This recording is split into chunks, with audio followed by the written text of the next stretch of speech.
यही यहाँ का मुख्य मंदिर है जिसमें कि माँ सतबहिनी विराजमान है। तो यहाँ पे अभी हम लोग पूजा करेंगे। मेरे तो नारियल में बिल्कुल भी पानी नहीं है। अब आप लोग ही बताइए कि नारियल में अगर पानी नहीं हो तो क्या होता है। आप सभी का स्वागत है सतबहिनी झरना तीर्थ स्थल पर। सातों कुंवारी बहनों की आकस्मिक मौत उस कुएं में गिरने से हो गई थी और यह कुआं सतबहिनी झरने के पश्चिम में स्थित था। Hello guys, welcome to the channel. तो स्वागत करता हूं आप सभी का फिर से एक नए वीडियो में। तो आज मैं चलूंगा सतबहिनी झरना तीर्थ, जो कि एक धार्मिक पर्यटन स्थल भी है। और आप सबको जो मेरे पीछे दिख रही होंगी, ये है मेरी माता जी और इन्होंने हम सबों को दही परोसा है और हम सब दही पी रहे हैं क्योंकि अभी गर्मी का समय है। तो दही पीने से दो फायदा होगा, एक तो मन शांत रहेगा और दूसरे शरीर ठंडा रहेगा। हम लोग दही पी लेने के बाद अब निकल रहे हैं घर से। और ये है मेरी धन्नो, इसी पे बैठकर हम लोग चलेंगे। और ये मेरी माता जी मुझे कुछ सलाह दे रही हैं कि बाइक थोड़ा धीरे चलाना और आराम से जाना और हेलमेट ज़रूर लगा लेना। तो मेरा भाई हेलमेट ले लिया है और मैं अपनी माता जी का आशीर्वाद लेकर धीरे धीरे निकल रहा हूँ अपने घर से। और मेरे घर से 100 मीटर की दूरी पे ही स्टेट हाईवे है। तो फिलहाल मैं हूँ स्टेट हाईवे पे। और आप लोगों को लग रहा होगा कि भाई ने तो हेलमेट नहीं पहना है और बाइक चला रहा है, लेकिन मैं आप लोगों को बता दूं कि मैं हेलमेट इसलिए नहीं पहना हूं क्योंकि मार्केट में कुछ काम है और गाड़ी में पेट्रोल भी भरवाना है। तो इसीलिए हेलमेट नहीं पहने हैं और मार्केट में चलकर पहनते हैं। गाड़ी में पेट्रोल लेने के बाद हम लोग निकल गए हैं और अभी मैं धीरे धीरे अपने गाँव को क्रॉस कर रहा हूँ। मेरे घर से सतबहिनी झरना तीर्थ स्थल की दूरी 13 किलोमीटर है। तो चलिए दोस्तों, मिलते हैं हम सब सतबहिनी झरना तीर्थ स्थल पर।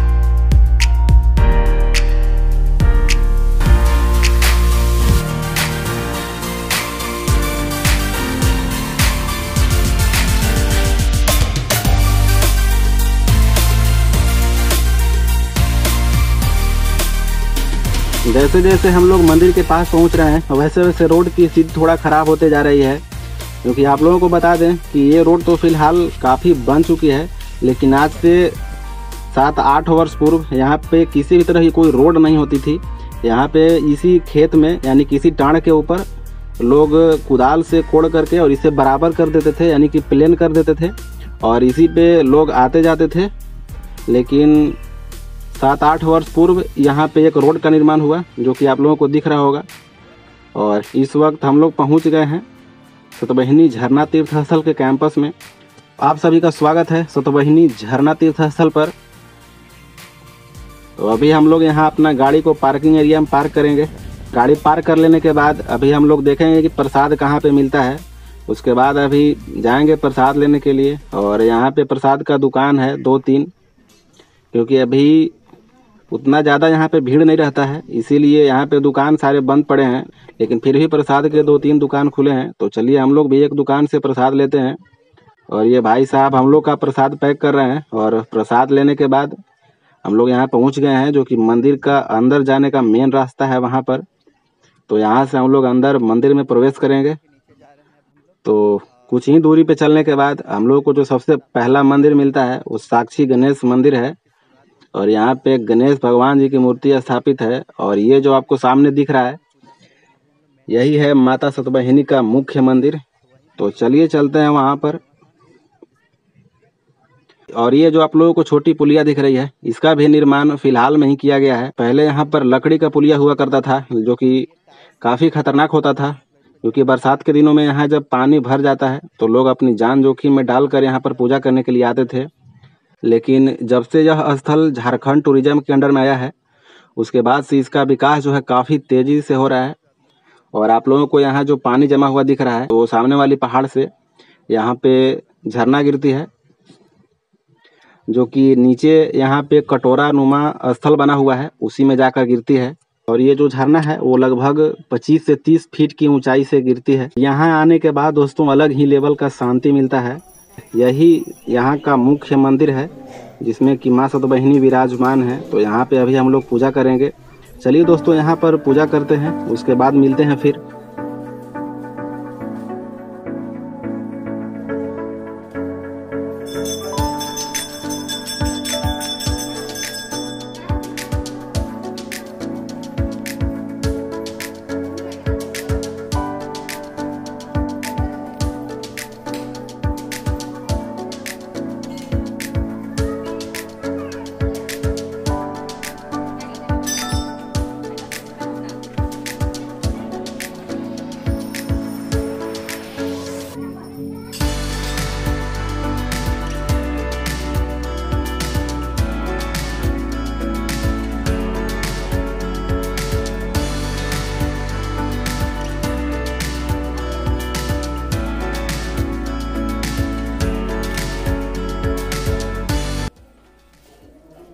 मुख्य मंदिर में माता रानी का पूजा करने के बाद हम लोग आ गए हैं नारियल फोड़ने वाले स्थल पे।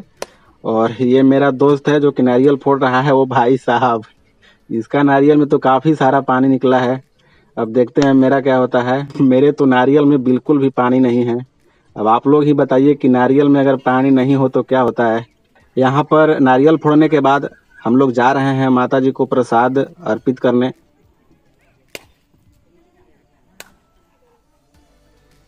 माता सतबहिनी को प्रसाद अर्पित करने के बाद हम लोग बाहर आ चुके हैं। तो दोस्तों देखिए आप लोग कि मेरा नारियल कैसा था। हालांकि धार्मिक लोग ऐसा मानते हैं कि अगर आप नारियल को प्रसाद के रूप में चढ़ाते हैं और अगर आपका नारियल में पानी नहीं निकलता है और वो इस तरह से थोड़ा हुआ निकल जाता है तो यह माना जाता है कि आपका जो प्रसाद है वो भगवान ने स्वीकार कर लिया है। तो दोस्तों पता नहीं, देखिए क्या होता है। मेरा तो नारियल कुछ इसी तरह से निकला है। तो मुख्य मंदिर में पूजा करने के बाद हम लोग बढ़ जाते हैं आगे की ओर और यहाँ से कुछ ही दूरी पे एक सूर्य भगवान का मंदिर है। तो चलिए चलते हैं सूर्य भगवान के मंदिर में और यहाँ पे पूजा अर्चना करते हैं।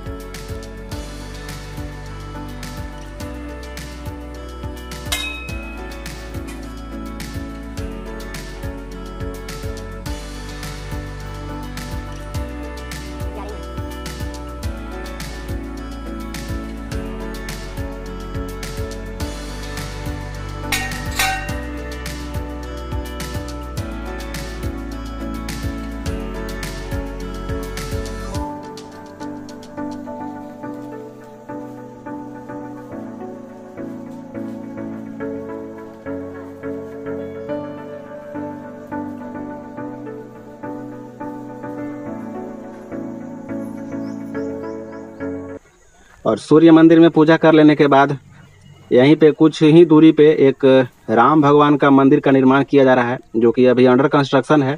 तो चलिए चलते हैं वहां पर भी देखते हैं कि वहां पे क्या हो रहा है अभी।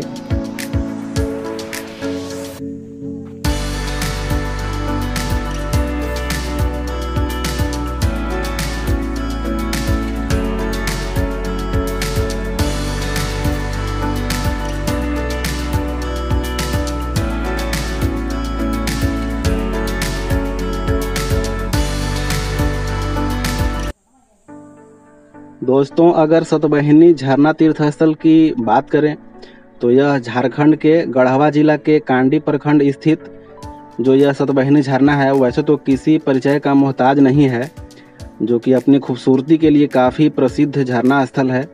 और यहाँ पे न्यू ईयर में काफ़ी लोगों की पिकनिक मनाने के लिए भीड़ हो जाती है। यह जो झरना है वो पंडी नदी पर स्थित है और ये 20 से 25 फीट की ऊंचाई से नीचे गिरती है। और यहाँ पर एक साल में 5 बार मेले का आयोजन किया जाता है और मेले में एक दिन में लगभग 70,000 से भी अधिक लोग इकट्ठा होते हैं। इस मंदिर से जुड़ी हुई कुछ धार्मिक मान्यता है। जैसे कहा जाता है कि 7 बहनें रास्ता भटक कर यहाँ पहुँची थीं। उन्हें प्यास लगी थी। घनघोर और भयावह जंगल होने के कारण उन्हें नदी नहीं दिखी। 7 बहनों को वहाँ एक कुआं दिखा।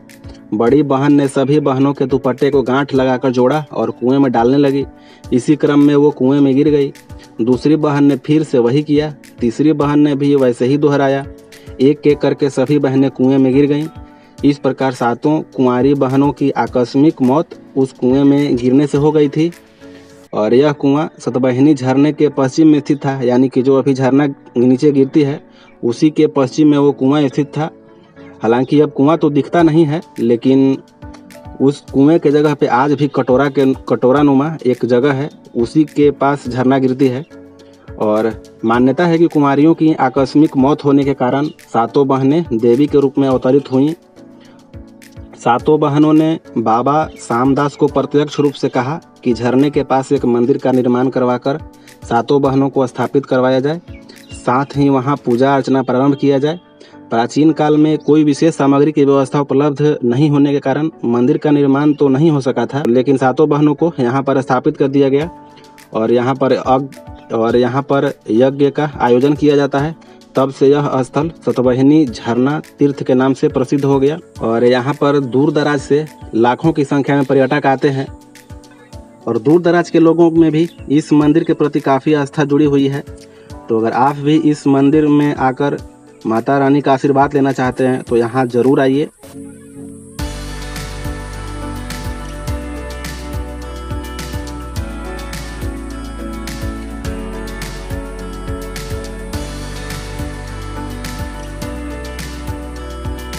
मंदिर से वापस निकलने के क्रम में हमें यहाँ पर एक मंदिर दिखाई देता है और आप यहाँ पर देख सकते हैं, यहाँ पर नंदी जी विराजमान हैं और इन्हीं के मुंह के सामने देवादिदेव महादेव का भी मंदिर है। बाबा भोलेनाथ का पूजा कर लेने के बाद मैं आ गया हूँ यहाँ पे, जो कि इस मंदिर के मुख्य पुजारी हैं उनके पास। तो ये पंडित जी मुझे रक्षा सूत्र बांध रहे हैं।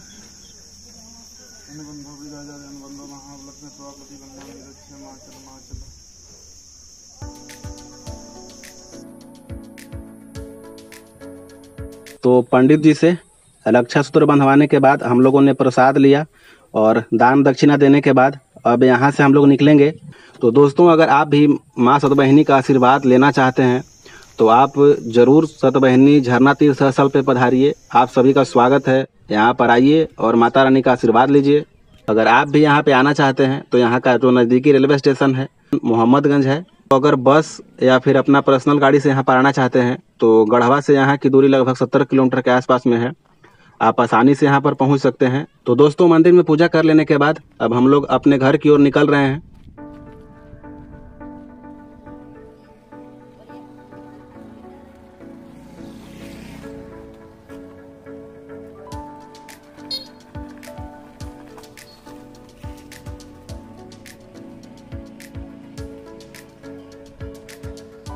मात की जय, बालाजी महाराज की जय, सतबहिनी माई की जय।